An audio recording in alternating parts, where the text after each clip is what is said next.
ఖమ్మం జిల్లా వ్యాప్తంగా ప్రాజెక్టులో నీటి నిల్వలు డెడ్ స్టోరేజ్ కు చేరుకున్నాయి.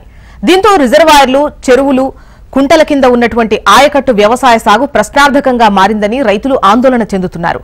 జిల్లాలో గతంలో ఎన్నడూ లేని విధంగా వర్షాభావ ప్రతికూల పరిస్థితులు నెలకొన్నాయి. ఇక జిల్లాలో ప్రాజెక్టుల పరిస్థితిపై మా ప్రతినిధి రవికిరణ్ మరిన్ని వివరాలు అందిస్తారు.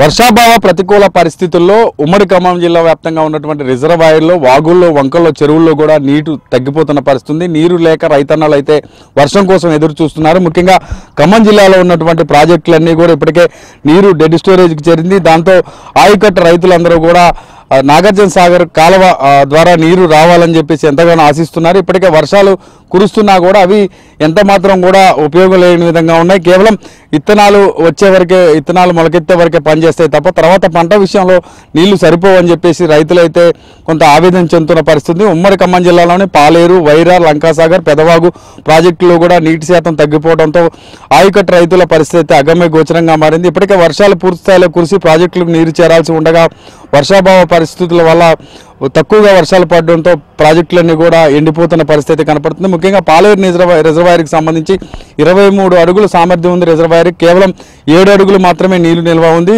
ప్రాజెక్టు నుంచి కూడా నియోజకవర్గంలో వేలాది ఎకరాలకు సాగునీరు, తాగునీరు కూడా అక్కడ అందుతుంది. ఈ నేపథ్యంలో అక్కడ కొంత ఇటు సాగునీరుకి కావచ్చు, తాగునీరుకి కావచ్చు ఇక్కట్లయితే మొదలయ్యాయని చెప్పవచ్చు. అలాగే వైరా ప్రాజెక్టుకు సంబంధించి వైరా చెరువు 18.3 అడుగులు సామర్థ్యం ఉండగా కేవలం 6 అడుగులు మాత్రమే నీరు ఉంది. దీంతో వైరా రిజర్వాయర్ ఆయకట్టు కింద ఉన్నటువంటి 25,000 ఎకరాలకు సంబంధించి సాగునీరు, 30 గ్రామాలకు పైగా తాగునీరుకు కూడా ఇబ్బందులు తలెత్తున్న పరిస్థితి కనపడుతుంది. మరోవైపు పెనుబల్లి మండలంలో ఉన్నటువంటి లంకాసాగర్ ప్రాజెక్టు పూర్తిస్థాయి నీటి మట్టం 16 అడుగులు కాగా కేవలం 4 అడుగులకు మాత్రమే నీరు నిల్వ ఉంది. దీంతో ప్రాజెక్టుపై ఆధారపడి 7,300 ఎకరాలకు పైగా సాగు అయితే ఇబ్బందిగా ఇప్పుడు ప్రశ్నార్థకంగా మారిన పరిస్థితి కనపడుతుంది. లంకాసాగర్ ప్రాజెక్టు నుంచి దాదాపు పెనుబల్లి, వేంసూరు మండలాల్లోని పొలాలకు సాగునీరు వెళ్తూ ఉంటుంది. అయితే ప్రాజెక్టులో నీటి మట్టం పూర్తి స్థాయిలో తగ్గడంతో ఆయకట్టు రైతులైతే వర్షాల కోసం ఎదురు చూస్తున్న పరిస్థితి కనపడుతుంది. అలాగే సత్తుపల్లి మండలంలో ఉన్నటువంటి బేతుపల్లి పెద్ద చెరువు కూడా పూర్తి సామర్థ్యం 16 అడుగులు కాగా ప్రస్తుతం 8 అడుగులకు మాత్రమే నీరు నిల్వ ఉంది. దీంతో ఆయకట్టులో ఉన్నటువంటి 5,000 ఎకరాలకు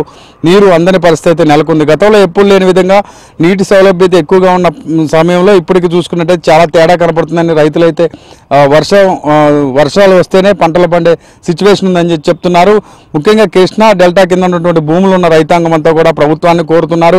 నాగార్జున సాగర్ ఎడపకోరల ద్వారా ఎప్పుడు కూడా వర్షాలు పడుతున్నా కూడా నీరు ఇచ్చేవాళ్ళు. దీంతో 2 పంటలు కూడా పండేవి. కానీ ఇప్పుడు ఒక పంటకే నీళ్లు లేని సిచ్యువేషన్ ఏర్పడిందని రైతులైతే ప్రభుత్వాన్ని వేడుకుంటున్నారు. వెంటనే నాగార్జున సాగర్ నుంచి నీళ్లు వస్తే తప్ప పంటలు పండే పరిస్థితి లేదని చెప్తున్నారు. మరోవైపు నీటి ఎద్దడి వల్ల చాలా ప్రాంతాల్లో ఉన్నటువంటి గ్రామీణ ప్రాంతాలకు మిషన్ భగీరథ ద్వారా ఇటు పాలేరు రిజర్వాయర్ నుంచి కావచ్చు, అలాగే వైరా రిజర్వాయర్ నుంచి కావచ్చు తాగునీరు వెళ్తుంటుంది. ఈ నేపథ్యంలో ప్రస్తుతం చాలా గ్రామాలకు కూడా తాగునీరు అందించే పరిస్థితి కూడా లేని సిచ్యువేషన్ అయితే కనపడుతుంది. అలాగే భద్రాద్రి కొత్తగూడెం జిల్లాలో ఉన్నటువంటి అసురాపేటలో ఉన్న పెదవాగు ప్రాజెక్టు కావచ్చు, అలాగే కిన్నెరసాని ప్రాజెక్టు కావచ్చు, తాలిపేరు ప్రాజెక్టు కావచ్చు, అవన్నీ కూడా ప్రస్తుతం ఎగువ ప్రాంతాల్లో కురుస్తున్న వర్షాలతో కొంత నిండుకుండలా కనిపిస్తున్నప్పుడు కూడా ఇంకా ఎక్కువ సామర్థ్యం వైపు ఎక్కువ నీరు వచ్చినట్టయితే ఆ ప్రాంతాలకు సంబంధించి రాబో పంటకు నీరు అందే అవకాశాలు అయితే ఉన్నాయని చెప్పేసి ఇప్పటికే అధికారులు అయితే చెప్తున్నారు. ఇప్పటికే దాదాపుగా తాలిపేరు ప్రాజెక్టు నుంచి 23 గేట్లు ఎత్తి నీటిని కూడా కిందకి విడుదల చేస్తున్న పరిస్థితి. ఎందుకంటే ఛత్తీస్గఢ్లో ఎక్కువగా వర్షాలు వస్తున్నాయి కాబట్టి ఆ వాటర్ అంతా కూడా ఫ్లో ఎక్కువగా ఉంది. దీంతో తాలిపేరు వద్దకైతే కొంత వరద ఉధృతుంది. మిగతా ప్రాంతాల్లో ఎక్కడా కూడా ప్రాజెక్టులన్నీ కూడా డెడ్ స్టోరేజ్కి చేరాయి. ఈ నేపథ్యంలో రైతులు మరి సాగునీరు, తాగునీరు ఇబ్బందులు తప్పవని ముందస్తుగానే ప్రభుత్వాన్ని కోరుతున్నారు. నాగార్జున సాగర్ ఎడమ కాలువ ద్వారా నీరుని ఇచ్చినట్టయితే పంటలు పండే అవకాశం ఉంది. లేదంటే ఈ పంటకు కూడా చాలా ఇబ్బంది ఎదురవుతుందని చెప్తున్నారు. తాగునీరు, సాగునీరుకి సంబంధించి ప్రభుత్వం ఆలోచించాలని చెప్పేసి రైతులైతే కోరుకున్న పరిస్థితి ప్రస్తుతం జిల్లాలో కనపడుతుంది. ఇక్కడ పరిస్థితి గణేష్ కిరణ్ ఖమ్మం.